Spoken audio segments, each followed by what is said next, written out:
Hello everybody, मैं D के भारती आप सबका स्वागत करता हूं आपके अपने यूट्यूब चैनल के टू बी क्लासेस पर।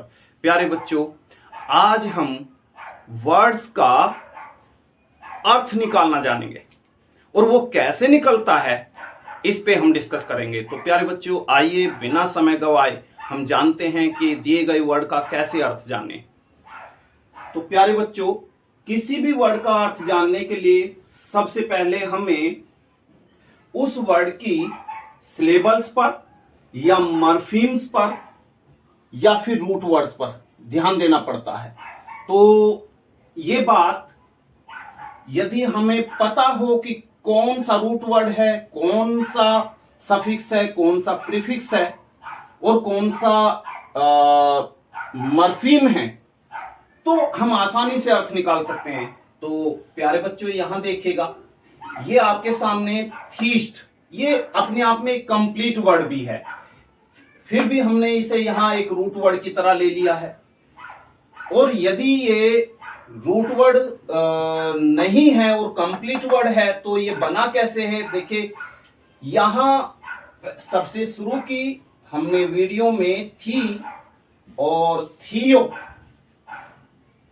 इन दो रूट वर्ड के बारे में बात की थी। इन दोनों का अर्थ होता है गॉड। क्या होता है? गॉड। इसी प्रकार अगर हम ईस्ट की बात करें तो ये होता है बिलीवर। ईस्ट यानी कि अगर हम बात करें इसकी ईस्ट, तो ये एक सफिक्स है जो कि किसी भी वर्ड के अंत में नाउन बनाने के लिए आता है। इसका अर्थ होता है बिलीवर। बिलीवर विश्वास करने वाला, विश्वास करने वाला। तो प्यारे बच्चों, इस वर्ड को आसानी से समझ गए होंगे। अगर हम इसे कंप्लीट वर्ड थीस्ट बोले तो ये होता है ईश्वरवादी, और यहां इसकी डिटेल दी है इंग्लिश में, one who believes in gods, यानी वह जो ईश्वर में विश्वास करता है। एक ऐसे व्यक्ति को जो ईश्वर में विश्वास करता है थीस्ट कहा जाता है। यहां इसके बाद नीचे कुछ वर्ड्स है।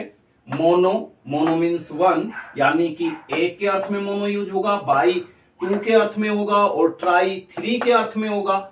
ऐसे ही अगर ए आता है किसी वर्ड से पहले तो उसका ए हमेशा यूज होता है विदाउट के अर्थ में, यानी बिना। पोली मैनी के अर्थ में प्रयोग होगा, यानी अनेक के अर्थ में, और पैंस ऑल के अर्थ में प्रयोग होगा, यानी कि सभी के अर्थ में। तो प्यारे बच्चों, हमने रूट वर्ड जान लिए हैं। अब हम यहां पर अर्थ निकालने की कोशिश करेंगे। जैसा कि अभी अभी बताया गया है कि यहां पेन का अर्थ हुआ ऑल। अब ये ऑल कौन है? यहां इसके बाद आ गया हमारा थी मीन्स होता है गॉड। तो प्यारे बच्चों, अभी यहां हम देखते हैं कि यदि ये गॉड है और यहां इससे पहले ऑल आ रहा है तो सीधी सी बात है ऑल का अर्थ होता है सभी, और गॉड है तो यहां फिर गॉड नहीं आना चाहिए, गॉड्स आएगा, यानी सभी देव। अब यहां विश्वास, ईस्ट का अर्थ हुआ विश्वास करने वाला, बिलीवर। तो यहां ईस्ट का अर्थ होता है बिलीवर।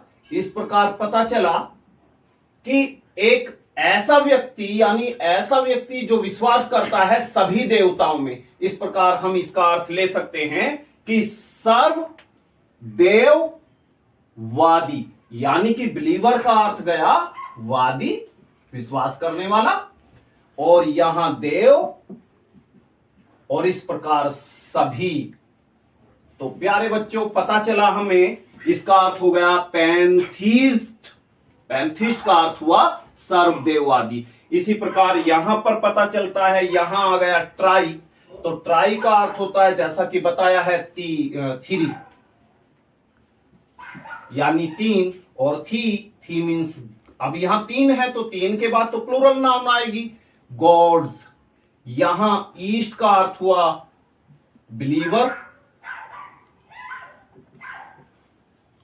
इस तरह से ये तीन हुए, यानी तीन देव, तीन देवों में विश्वास, तीन देव और ये वादी। यानी 3 को त्रि भी बोलते हैं, तो इसका अर्थ हुआ त्रिदेववादी।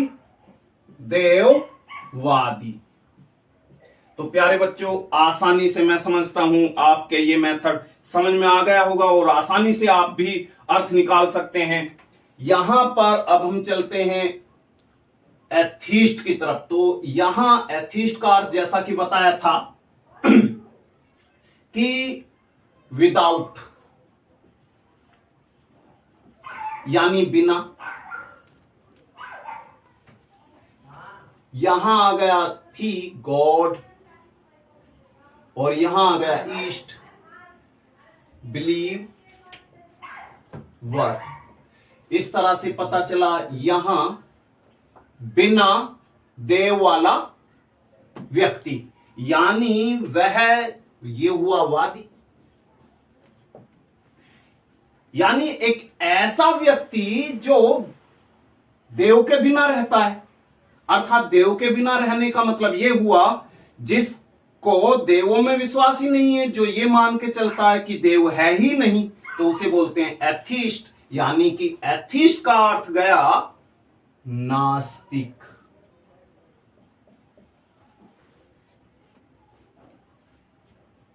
निर्देवेश्वरवादी या